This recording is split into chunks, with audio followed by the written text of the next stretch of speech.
one Buddha's quote that okay.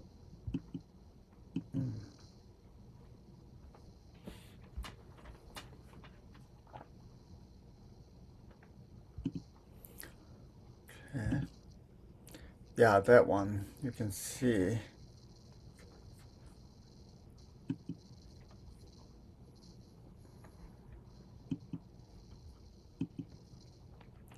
It's only this quote from Buddha, and Buddha's teaching is vast and profound.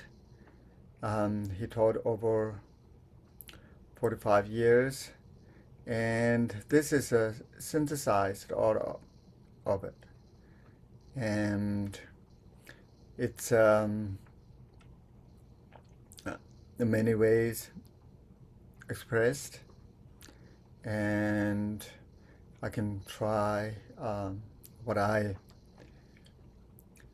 understood in those verses. Dikpa tamche mejate geva pensum sobarcha rangi simni yonsum dundana sanjit embayins. Do not perform any unwholesome deed. Perform abundant virtue. Completely tame your mind. This is teaching of the Buddha. And here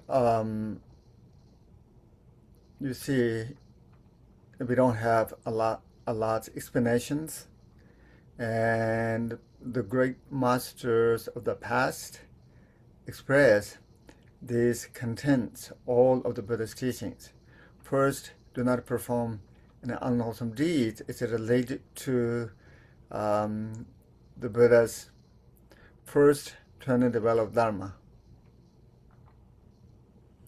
And perform abundant virtue. That's related to the second turn and develop Dharma. And completely tame your mind. And it's related to third turn and develop Dharma. This is teaching of the Buddha, right? And also, the topic of this is the discipline and the samadhi and the prajna. That's what I'm going to talk about today. Okay, do not perform any unwholesome deed. And unwholesome, Buddhism described causes and conditions. Everything what occurs in this world, it must have a lot of causes, lots of conditions involved. Unwholesome deeds here is that cause of the suffering that we should avoid, right? Discipline is more related to the moral ethics, and we should avoid certain behaviors. That's, for example, here usually in the teachings described the 10 non-virtuous actions. And that's we should avoid, right? Killing, taking the life of any living beings.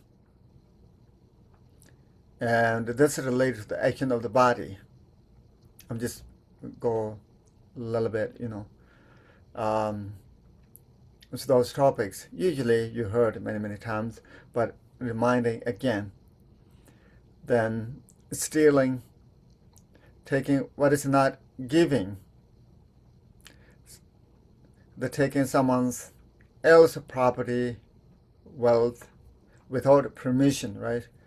That is we should avoid those actions. Sexual misconduct, engaging in harmful on unfaithful sexual behaviors. That this is also action of speech, line, speaking untruth, deceive others, divisive speech, slander, creating conflict or division between people through gossip and harsh word speech, using cruel, insulting, or the abusive words that hurt others. And we always say this, the world doesn't have any ages, but it has a certain way cut of the human's mind. It's disturbing others' mind. And if something disturbed others' mind and hurt others, then sooner or later it's going to back in oneself. And of those, this is what in the Dharma teachings described. Idle chatter, right? Engaging in meaningless, useless, and wasteful talking. Those relate to this speech. And when we practice discipline, we should avoid those kind of action that relate to the speech. Of course, the body, the action of body, it's a direct hurt, right? And the action of speech is also, we can hear it. And the action relate to mind, we don't see it, but it also hurts. Covetousness, greed, desiring and longing for or what belong to others.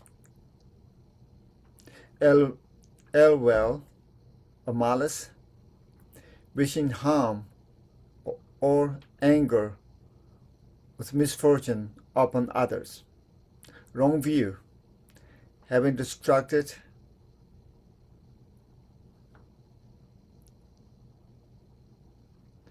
beliefs such as denying the law of cause and effect, we call it karma. Yeah, that's as we described as action that related to our body, our speech, our mind. And in Dharma teaching saying that we should avoid, because if we engage those actions, it's not good for us. And also that kind of actions hurt us, right? And Buddha, he saw that and our life is depend on our actions. He doesn't believe there is a powerful being outside of self that give punishing or giving something. And everything is dependent on the causes and conditions. So let's say that we should practice discipline, avoid negative actions that relate to the body, that relate to the speech, that relate to the mind. And then it will result, it's automatically occur. We don't have to wishing something result. It's something we wish that then we have to engage in the causes. And the second line we have here, I think, just wait till this stays here, right?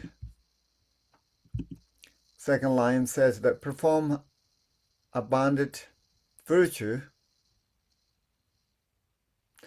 The virtue here could be, and we can say, the 10 virtuous actions. Action of the body, saving lives, protecting lives, the protecting the non-harm, and the generosity, giving and sharing resources with others willingly. The ethical conduct, maintaining pure and respectful physical relationships. And then action of speech, speaking the truth, being honest and trustworthy in communication. Reconciling speech, bringing people together and promoting harmony. Gentle speech, speaking kindly, politely, and comforting others. Meaningful speech, speaking purposefully and constructively at the right time. That's related to the speech and the action of mind. Contentment, being satisfied with what you have without greed. Loving kindness, cultivating goodwill and compassion and wishing well for all. And the last one is right view, yang tapatawa in Tibetan, having a correct understanding of the reality and the law of cause and effect. Yeah, those, as we say, 10 virtues actions. And if we do these things, then there will be, we are performing virtues activities, right? And the last one, maybe here, says that completely tame your mind.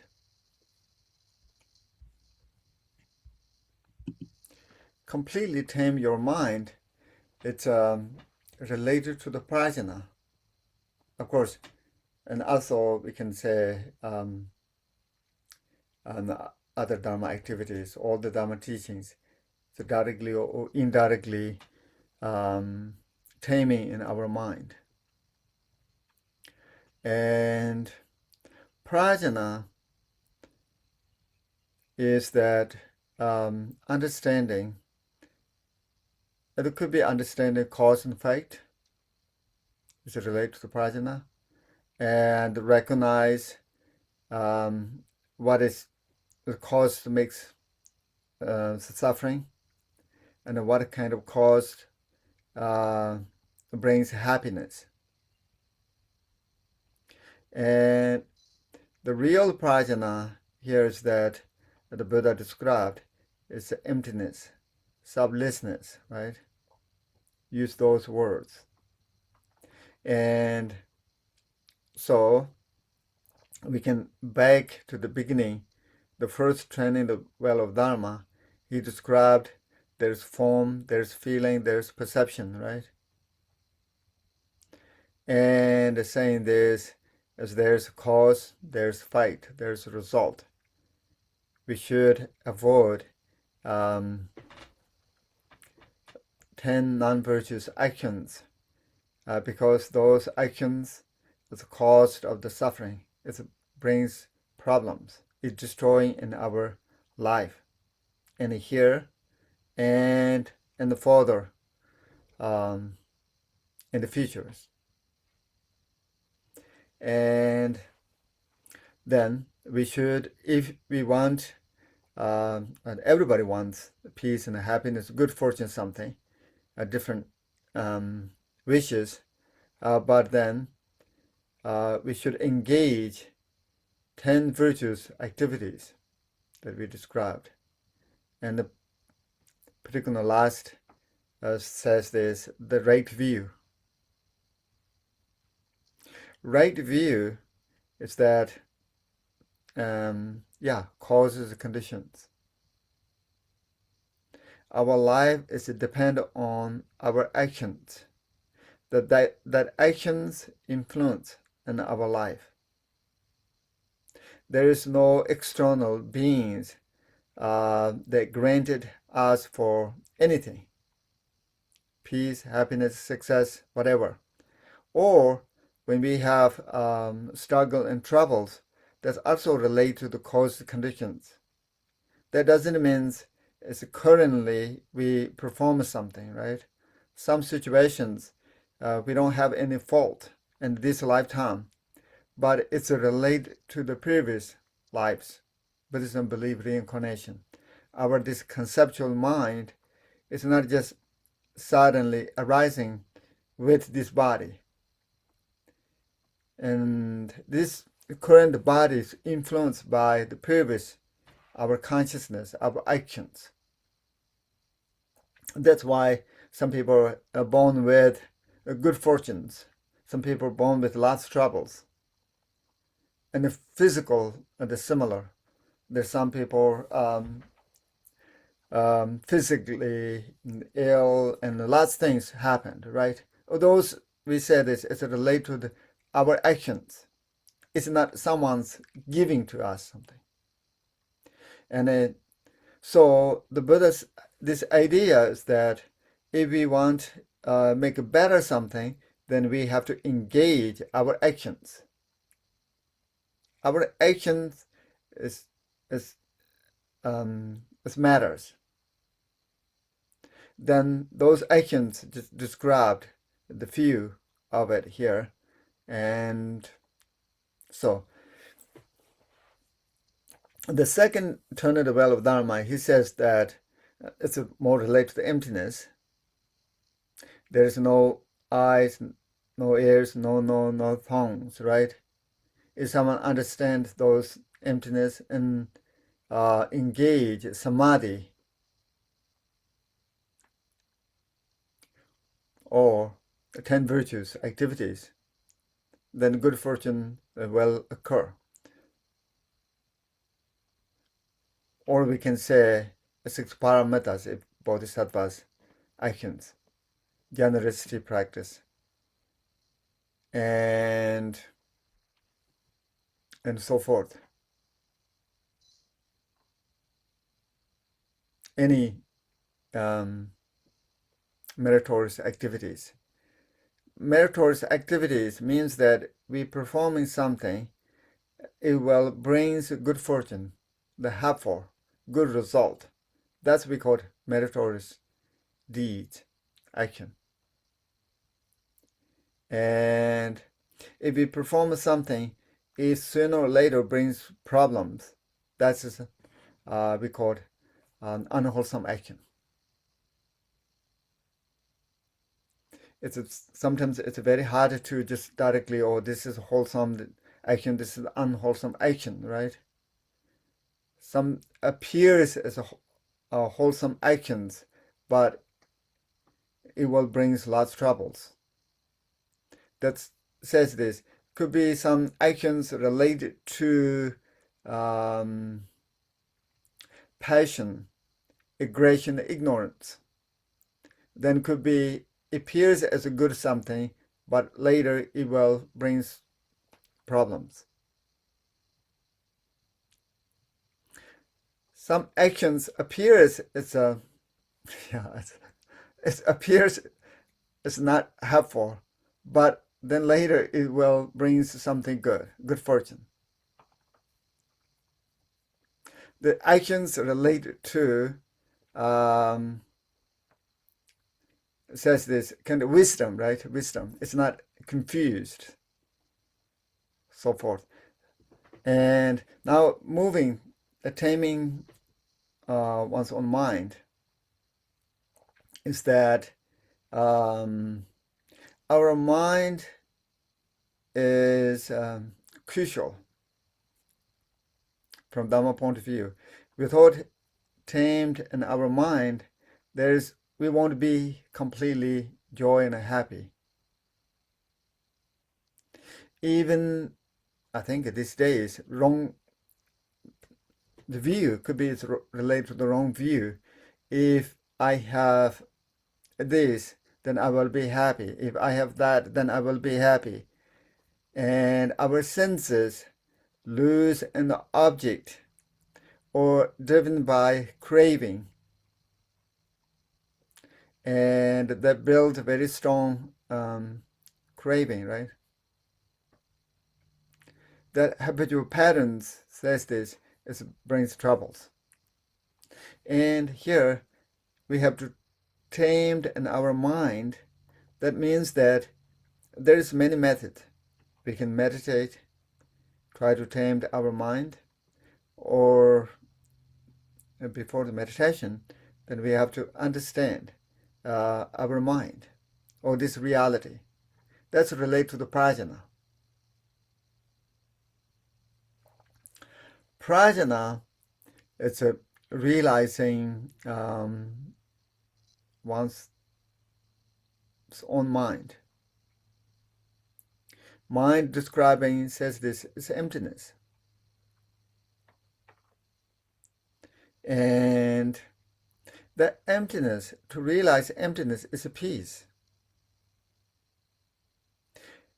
Realizing one's own mind emptiness is that free from boundaries. It's like a space, right? And it's free from our mind tied any object. And mind is not chasing an object.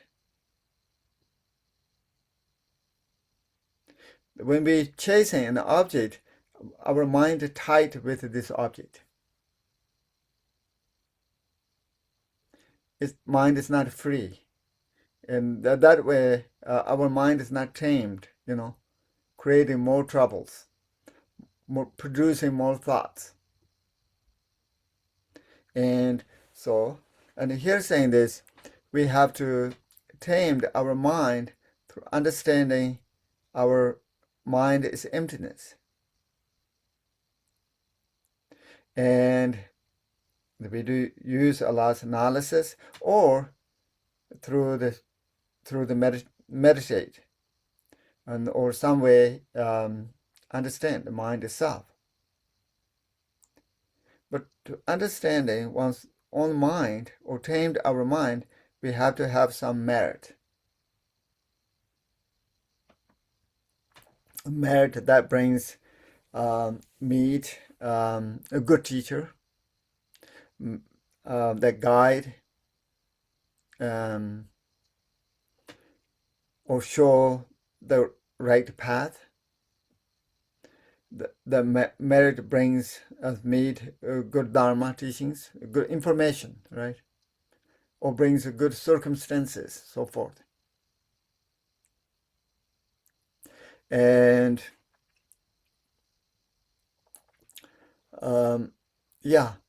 so here, tamed one's own mind, that means that we have to recognize one's own mind, and then our mind is like the mirror.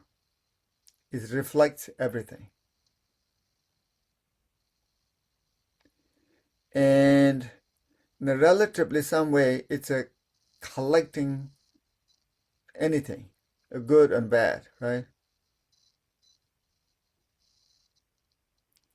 Collecting the habitual patterns, seeds, everything. Later, it ripening the result.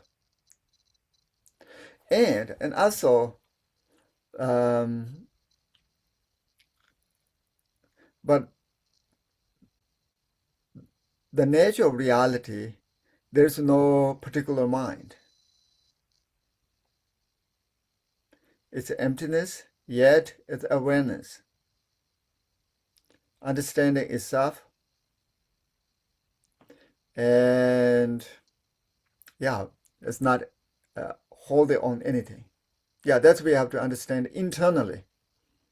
It could be, if we have experience, it's much, much better through, one's own understanding. That's what we need. That's kind of realization we call the Dharma of realization. And after understanding selflessness.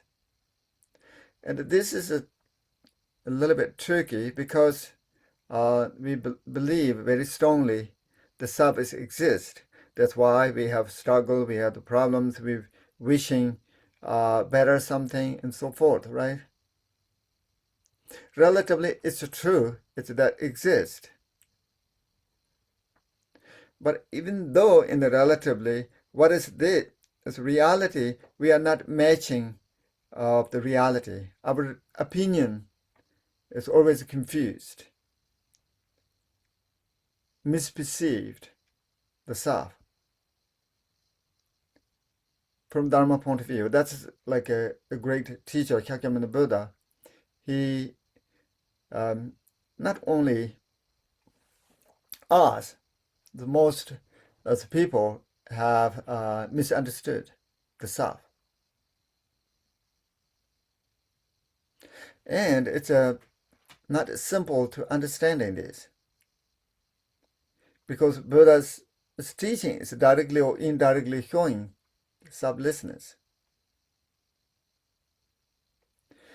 Understanding selflessness, that doesn't mean we disappear as completely here. We will have experience in our normal life. At the same time, less grasping, less confused, more touch the reality. So then how we can realize selflessness? And it's always, it's back, have to look at the body is not self, our speech is not self, our mind is not self, then where it is. And it's all together, relatively, body and mind, all that's together, the sense of self is established. If you take every part of this, build the self, then there's no permanent single truly exist the self.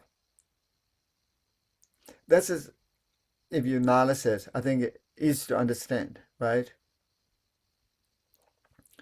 And then if you analyzing this, you can't find particular the permanent self if you believe, a lot of people believe, the soul, the permanent soul, or Atma, or Chittamati school believe there's mind truly exists or something, or others philosophy saying that the atom is truly exist, something. From Madhyamaka's point of view, no, there's no truly exist anything.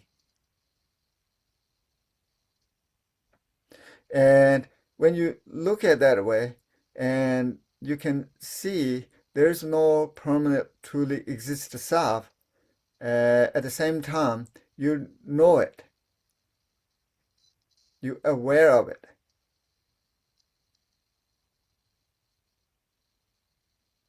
And you can't hold a particular something. In the sense of there, as way you can understanding the selflessness. When you understand the selflessness, then your mind tamed.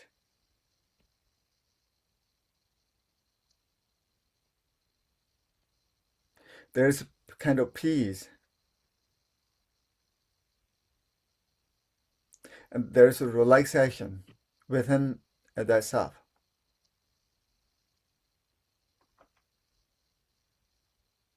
in the mind is a kind of fresh. You're not confused, you are not visualizing anything or creating anything. You're just aware of it. You understood internally.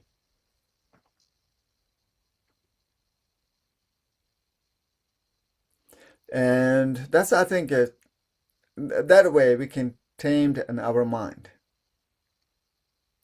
And if you understand that level of reality, sometimes we use terms emptiness, sometimes we use the terms sublessness, sometimes we say union of appearance and emptiness, or union of awareness, emptiness, whatever we use terms, this is describing this nature of reality. It's not depend on any belief systems. It's beyond belief, right? It's not depend on someone else on the shore or not. It's always within us. We have to understand. In order to understand this, then, like Buddha's teaching, it's a necessity. Because even inwardly look at mind itself, it's complicated. Some point it's not complicated because just have to aware of it and to try to find what it is and then be with it, right? It seems it's very simple. Reality, it seems simple, but for us, it's not that simple. For example, just don't think about it, anything. Just 1 minute. Sit there. It's very complicated. Because we're always thinking, we're always moving, right? And if you say, to look at that object, think about it, and it's easy. We trained that way. We can think and put it some our own opinions. That's easy. But then, who's looking? Who's thinking? Who's making judging? Oh, this is good. This is bad. This is small. That is a mind. If you say, look at that self, thinkers. It's very hard. But as Dharma practitioners, we should look at that thinker, thoughts. We have to train that mind. Mind is everything in here. It's more than the body, more than speech. The mind is more important than body and speech, right? If your mind tamed, understood the nature of itself, then other part will be okay. If your mind is filled with greedy or anger or hatred or dissatisfaction, satisfied, we said disturbing emotions, filled with the disturbing emotions, those disturbing emotions occupied mind. And then, the mind says, oh, I need this. If I have this, then I will be successful, meaning for something. And then if you try very hard to obtain this, it's very hard to do this. But even though if you tame what you wish is, small goal, but then if you see other something, you are not happy there. And that's just a pattern. And then that patterns driven in our life and wasting all precious life to doing this. And we lose our mind, as at the beginning says, an object. It creating hope and fear, anxiety, and the life is kind of unhappy. Even materially could be successful, but you don't feel it that way. And here, the secret here saying this, if this is a Dharma point of view, the people has different opinions, but how Dharma teachings is describing, if your mind tamed, if your mind content, have contentment, and filled with wisdom, then whatever you have, or you can getting more stuff, that's just okay, right? Those things will be more helpful, more useful.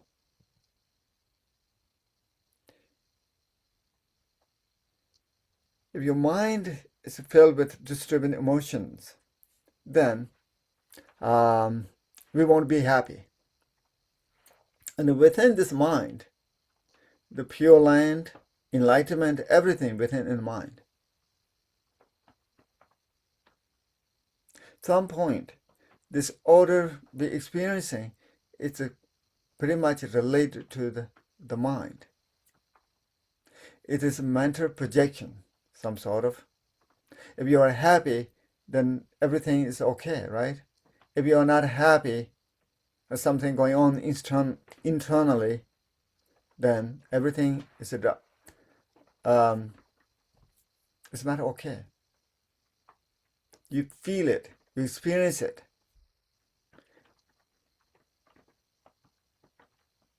That we see it's related to the mind. If your mind purified the karma and the kleshas, completely tamed your mind, then within the Buddha, within the mind, the Pure Land is within our mind. We can see the pure, right? When we die, reborn in Pure Land too.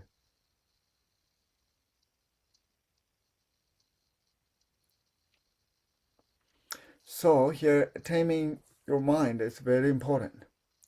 All the teaching of the Buddhas, directly or indirectly, taming one's own mind. That has many methods, and one of we just described is that understanding our mind. Mind is like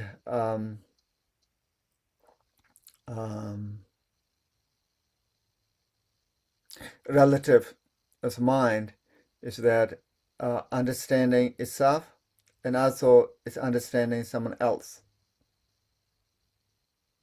And also, if you look at mind, absolute point of view, the mind is like space. There is no particular shapes, colors, sizes, and not exactly like space. Space doesn't have awareness, aware of it, right? What do we know? Mind knowing itself. And what we are talking about is not someone else's, it's there. We are talking about in our mind. This is very important as Dharma practitioners. When we're saying these things, then we have to aware of it. Internally, look at mind itself, right? And we will recognize our mind. Then I think, it makes sense. It makes sense, it will helpful. Mind is a little bit calmed down. Okay, maybe too much talking. Um, yeah, mind is a little bit calmed down and very peaceful, actually. And very fresh. Less disturbing emotions. Yeah, then you can see it's beneficial.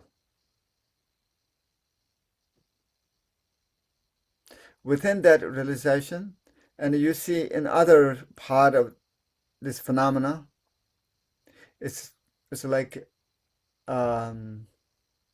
clouds in the sky.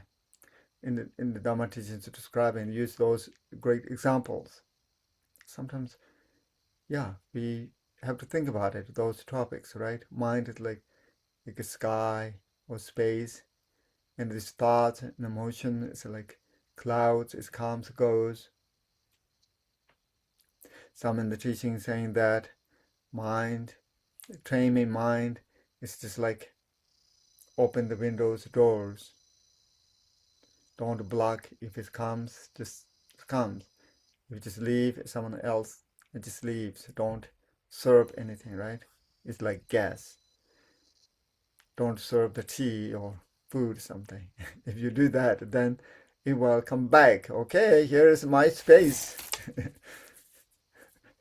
If it comes, it just comes. If it goes, it just goes. Don't much pay attention. Of course, it comes. And yeah, use those techniques. And yeah, it's waves of the oceans, so forth. Those simple examples, and if you use it, and it will be very, very helpful, right? And here, the last one, we just have to finish. This is the teaching of the Buddha. And yeah, you can see this, the Buddha Shakyamuni's image. And this is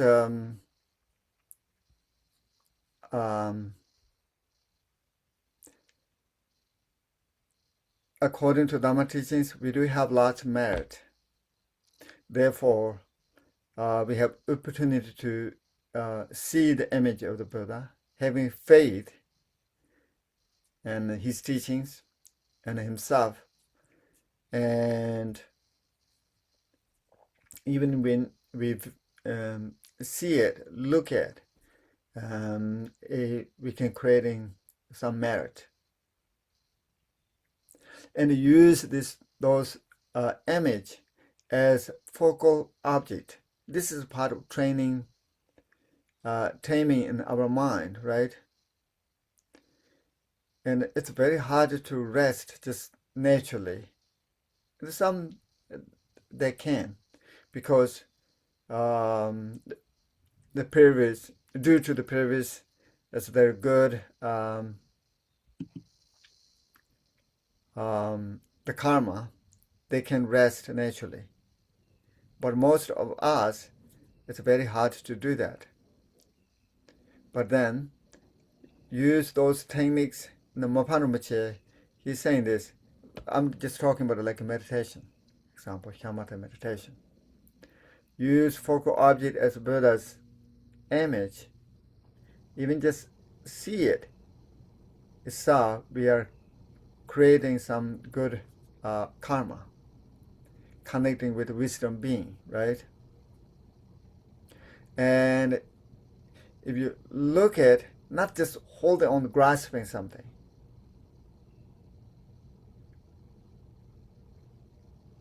just simply look at and just be with it, the mind. And if you look at a few minutes or a few seconds on the image of the Buddha, some point it's reflected in our mind. When you look at mind itself, the image comes into your mind. That image is not outside there. It's one's own mind.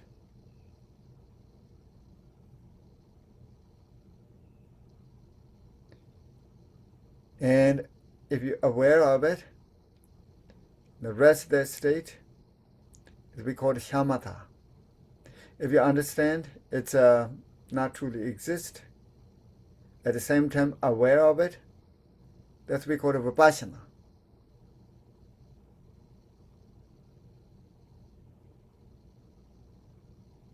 You are practicing shamatha and vipassana.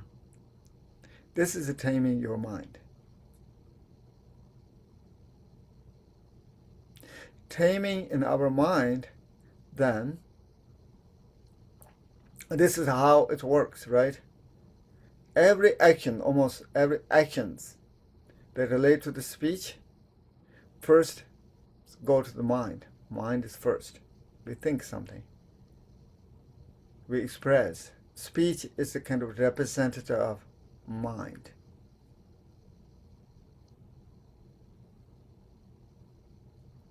Buddha's teaching is Buddha's realization. His realization, what he understood, expressed his teachings. We don't see it's Buddha's realization, right? His realization expressed through his teaching, the words. Like ours, as mind expressed as our speech. If our mind purified, tamed, and calmed down, relaxed, realize it's itself filled with wisdom or filled with good qualities of our mind, then our speech could be peaceful. Or come out of some speech, it will be helpful. Not disturbing one's own mind, not that expressing out of through the words, disturbing others' mind.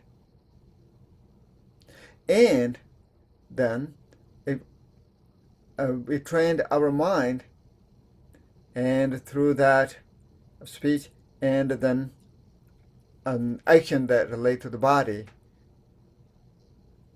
misdeeds won't occur. As ordinary people, sometimes we, of course, we make mistakes, or angry or frustrated, or whatever sometimes occur, but won't stay forever.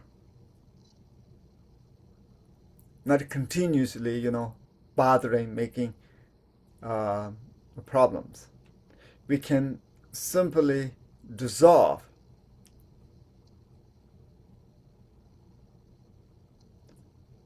some of those actions. Okay, I think it's endless, right? Talking. So I will stop here. If you have any questions, then I can take a few questions. Okay, go ahead, Mikey.